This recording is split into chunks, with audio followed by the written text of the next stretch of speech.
mobilité des étudiants que des administratifs et aussi des enseignants. Donc,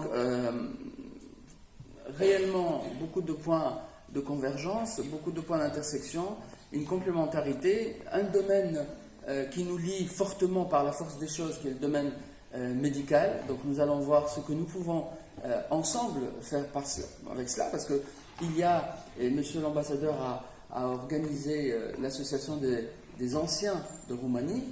C'est une association qui a potentiellement beaucoup de membres, parce qu'il y a énormément de Tunisiens qui ont fait leurs études en Roumanie, comme vous le savez, qui devient aujourd'hui une force intéressante avec laquelle il faudrait composer, et on peut voir dans quelle mesure cette association des alumni peut rapprocher les universités tunisiennes et les universités roumaines dans le sens que je viens d'évoquer.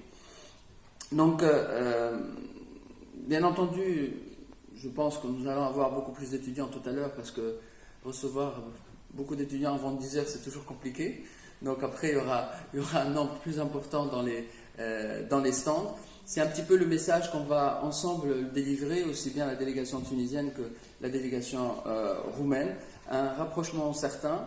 On va améliorer la procédure de l'équivalence. On va améliorer aussi la connaissance des universités roumaines en Tunisie pour que les étudiants n'aillent pas au hasard à n'importe quelle université. Et nous allons aussi travailler sur la mobilité dans l'autre sens. Vous savez que la Tunisie a mis en place un grand programme d'attractivité des étudiants étrangers. Nous avons la possibilité de recevoir les étudiants roumains dans le cadre d'Erasmus+, mais aussi dans le cadre du programme d'échange bilatéral entre la Tunisie et la Roumanie. Nous sommes en train de réfléchir au process à mettre en place pour cela. Je pense que c'est nécessaire pour que la relation soit équivalente et équilibrée, qu'il y ait des mouvements de profs et d'étudiants et d'administratifs, pourquoi pas, dans les deux sens.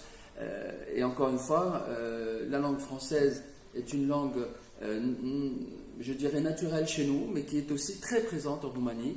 Le fait qu'il y ait un Roumain à la tête de l'AUF aussi, c'est un indicateur que la Roumanie va encore aller de l'avant dans la francophonie. C'est un autre point qui nous lie et qui nous permet de travailler plus facilement ensemble. Sachant que, bien entendu, en Tunisie comme en Roumanie, les études en anglais sont aussi très répandues, et donc l'échange dans le domaine des études en langue anglaise est aussi possible et même souhaitable. Voilà, donc comme vous avez vu, les perspectives sont assez importantes. Nous sommes très avancés dans les discussions, au point de signer encore un autre accord.